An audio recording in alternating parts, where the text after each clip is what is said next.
खंडोबा तालीम मंडळाने दिलबहार तालमीचा 3-2 गोलने पराभव करत अंतिम फेरीत प्रवेश केला।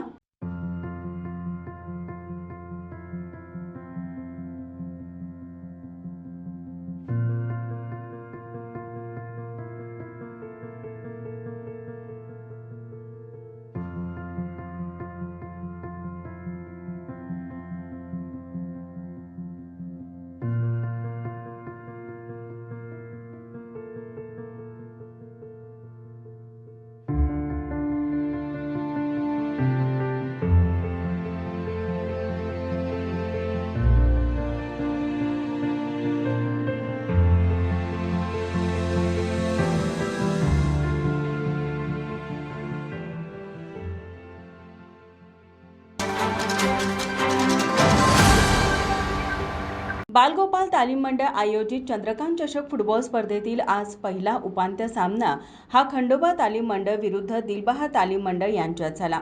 पूर्वार्ध सामन्याच्या 6व्या मिनिटाला दिलबहारचा खेळाडू थांग जेलिन याने फ्री किकवर गोल करत दिलबहार संघास 1-0 गोलची आघाडी मिळवून दिली।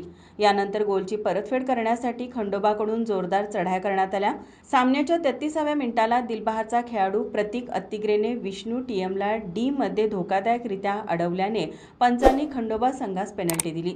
पेनल्टीवर प्रभू पोवारने अचूक गोल करत सामना 1-1 बरोबरीत आणला। लगेचच सामन्याच्या 35व्या मिनिटाला ऋतुराज संकपाळच्या पासवर रोहित जाधवने गोल करत खंडोबा संघास 2-1 अशी आघाडी मिळवून दिली। गोलची बरोबरी करण्यासाठी दिलबहारने जोरदार चढाया सुरू केल्या। सामन्याच्या अतिरिक्त वेळेत खंडोबाच्या पृथ्वीराज साळुंखेच्या पासवर प्रभू पोवारने गोल करत खंडोबा संघाने 3-1 गोलची आघाडी घेतली। मध्यांतरापर्यंत सामना 3-1 असा राहिला। उत्तरार्धात दिलबहारकडून गोलची आघाडी वाढवण्यासाठी आक्रमक खेळ करण्यात आला, मात्र खंडोबाच्या बचावफळीने त्या परतवून लावल्या। सामन्याच्या 68व्या मिनिटाला दिलबहारचा खेळाडू एल गोंगलने गोल करत दिलबहार संघाने 1 गोलने आघाडी कमी केली। यानंतर दोन्ही संघांकडून आक्रमक खेळ झाला, मात्र गोलची आघाडी दोन्ही संघांना वाढवता आली नाही।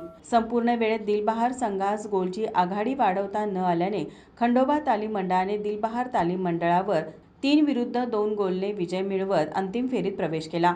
उद्या स्पर्धेतील दुसरा उपांत्य सामना हा पाटाकडील तालीम मंडळ विरुद्ध बालगोपाल तालीम मंडळ यांच्यात दुपारी 4 वाजता होणार आहे।